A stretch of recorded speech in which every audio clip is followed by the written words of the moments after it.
biyyaalessaati. Dhimmootni kunneen lamaanuu haala qabatamaa hubannoo fi odeeffannoo biyyootni qabaniin hoogganama. Dhimmootni lamaanuu wal qabatu. Wanti har'aa faayidaadha jedhame qaawwaa yookaan dogoggora odeeffannootiin boru gara sodaatti ilaalamuu ni danda'a. Biyyi hundumtuu sodaa fi faayidaa biyyaalessaa mataa isaa danda'e qaba jechuudha.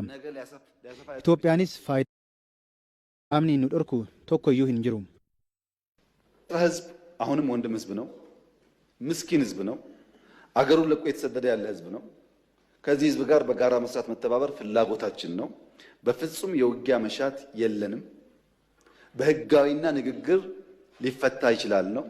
Yaa'in idilee lammaffaa dhimmoota misoomaa hawaasummaa siyaasaa fi nageenyaa irratti xiyyeeffachuun yaadaa fi gaaffii miseensota mana maree bakka bu'oota uummataa irraa dhiyaachuun ministeera muummee Abiyyi Ahmediin deebiin itti kennan kunis sagalee callisaa tokkoo fi sagalee caalmaatiin ragga'eera.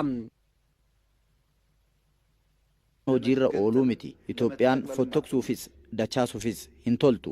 Itoophiyaa fi aadaa Itoophiyaa wallaaluu irraa kan ka'e fedhii fi hawwiin qofa fardeen gulufsiifaman. Fedhii isaanii milkeessuuf daandii salphaa kan itti fakkaatu diina wajjin wal ta'uudha. Baay'ee isaanii yoo argitan garuu yoo jedhamu dhaga'aniiti. Fottokuu yoo jedhamu dhaga'eeti. Eenyu akka fottoksu hin beeku. Walitti dachaasuu kan jedhus yeroo jedhamu dhaga'eeti.